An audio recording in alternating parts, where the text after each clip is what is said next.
రావ్ బహదూర్ అని కొత్త Telugu cinema Satyadev hero మొన్న శుక్రవారం జూలై 3న థియేటర్స్ రిలీజ్ అయింది.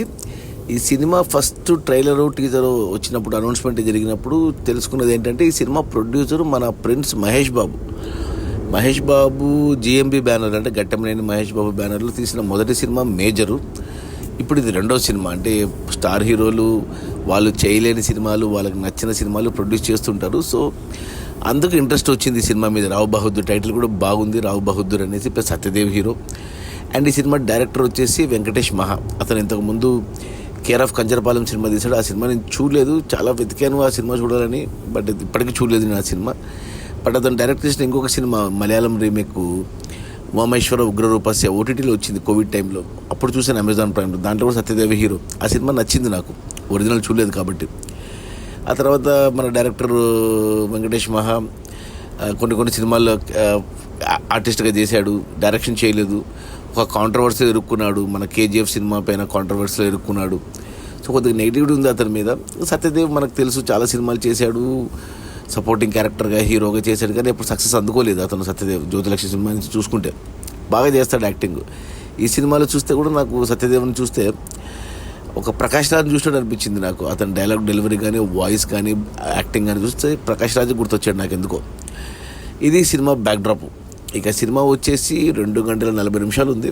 1:30 first half, 1:10 second half. Cinema starting అంటే ట్రైలర్ చూసినప్పుడు నాకు ఇదేదో హారర్ సినిమా అనుకున్నాను నేను. అంటే రావ్ బహదూర్ ఏదో ప్యాలెస్లో అతను దయ్యమే తిరుగుతున్నాడేమో అనిపించింది. ఎందుకంటే ట్రైలర్ అలా కట్ చేశారు, గాలి ఎగరడాలు ఇవన్నీ చూపించారు. ఆ తర్వాత నేను ట్రావెల్లో ఉండి సినిమా చూడలేదు, సినిమా టాక్ తెలీదు, ఎలా ఉందో కూడా తెలియదు. వారం తర్వాత నేను వస్తే యూట్యూబ్లో ఒక సాంగ్ వచ్చింది, కండిషనింగ్ అనే సాంగ్ అని ఫుల్ వీడియో పెట్టారు. దాంట్లో వెంకటేష్ మహా డైరెక్టర్ యాక్ట్ చేశాడు ఆ పాటలో. అది విచిత్రంగా అనిపించింది పాట. సినిమాది రీసెంట్గా వచ్చిన సంగీతం సినిమాలాగా అనిపించింది. ఏంటి తిక్క సినిమానేమో అనుకున్నాను, కానీ సినిమా చూశాను.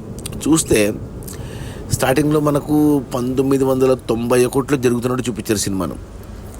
అంటే అప్పటికి మన సత్యదేవ్ క్యారెక్టర్ ఓల్డ్ గెటప్లో ఉంటుంది. అంటే ఈ సినిమా ప్రమోషన్స్లో సత్యదేవ్ని కమల్ హాసన్తో పోల్చారు, బట్ అది కూడా కాంట్రవర్సీ అయింది.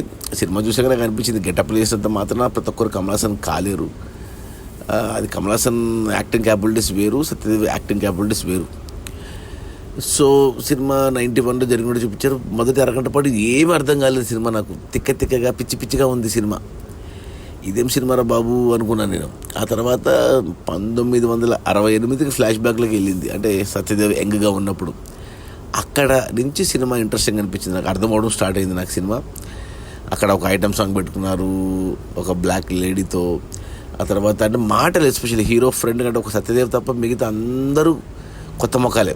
ఒక పోలీస్ క్యారెక్టర్ చేసిన రెహమాన్ తప్ప ఇక అన్నీ కొత్త మొహాలే సినిమాలు. కానీ అందరూ బాగా చేశారు. ఎస్పెషల్లీ హీరో ఫ్రెండ్గా చేసిన డాక్టర్ అతను చాలా బాగున్నాడు, అతను చాలా బాగా చేశాడు అతను. ప్లస్ హీరోయిన్లో పనిచేసే అచ్చయ్యమ్మ అనే క్యారెక్టర్ ఆమె బాగా చేసింది. హీరోయిన్ కూడా కొత్త అమ్మాయి, మలయాళం అమ్మాయి అంట హీరోయిన్, అమ్మాయి కూడా బాగా చేసింది. ఎస్పెషల్లీ మాటలు ఎవరు రాశారు కానీ భలే రాశారు మాటలు. ఆ స్లాంగ్ కూడా కొంచెం రాయలసీమ స్లాంగ్ లాగా ఉంది, చాలా అథెంటిక్గా అనిపించింది. మాటలు వినబుద్ధి అవుతున్నాయి, ఎంత మాట్లాడినా తెలుగు, అచ్చ తెలుగు మాటలు.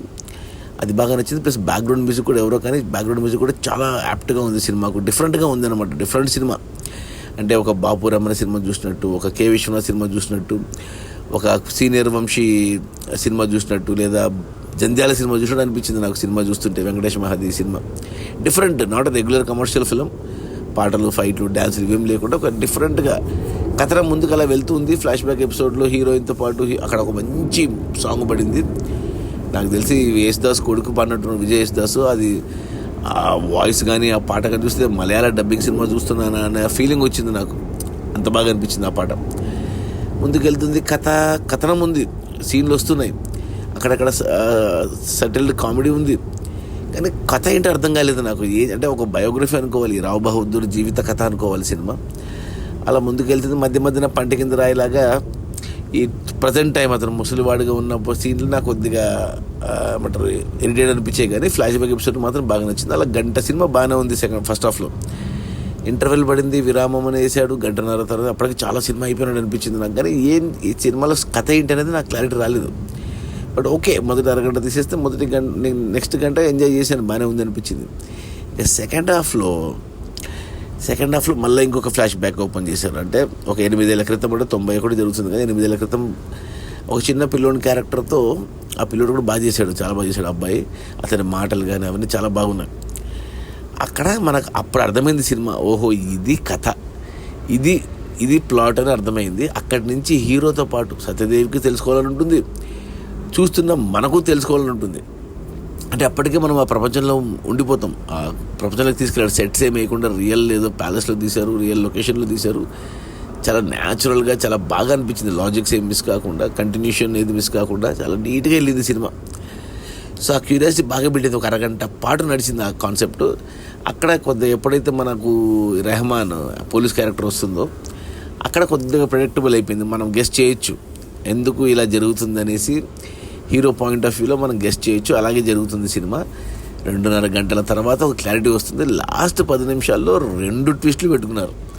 అవి కామెడీ ట్విస్ట్ అంటే పెద్ద భయానక ట్విస్టులు ఏం కాదు, లేని సినిమా మాది ట్విస్టులు ఏం కాదు, కానీ జస్ట్ కామెడీ ట్విస్ట్ అనమాట. అంటే సిల్లీగా అనిపిస్తుంది అనమాట. ఇంత సినిమా జరిగింది వీటి కోసమా అనేది సిల్లీగా నవ్వుకుంటూ బయటకు వస్తాం అంతే. సో ఓవరాల్గా చూస్తే నాకు నచ్చింది సినిమా. అంటే డిఫరెంట్ మూవీ. అంటే రీసెంట్గా నేను సంగీతం అనే సినిమా చూశాను, అదే డిఫరెంట్ మూవీ, అది కూడా నచ్చింది నాకు. ఇలా డిఫరెంట్ సినిమాలు ఇష్టం. నాకు అన్ని సినిమాలు చూస్తాను. ఇలా డిఫరెంట్ సినిమాలు అంటే మరి ఇలాంటి సినిమాలు మనకు వేరే భాషలో వస్తాయి, మలయాళంలో వస్తేనే మనం నెత్తిన పెట్టుకుంటాం. అలాంటిది మన తెలుగులో తీసేసరికి మన వాళ్ళు మరి నెత్తిన పెట్టుకున్నారో లేదో తెలియదు, కానీ నాకైతే నచ్చింది ఈ సినిమా. 2 గంటల 40 నిమిషాల సినిమా. వెంకటేష్ మహా డైరెక్షన్లో, సత్యదేవ్, మహేష్ బాబు ప్రొడ్యూసరు. అంత కొత్త వాళ్ళే బాగా చేశారు, బాగా తీశారు. క్లారిటీ ఉంది, చాలా డైరెక్టోరియల్ టచ్ ఉంది.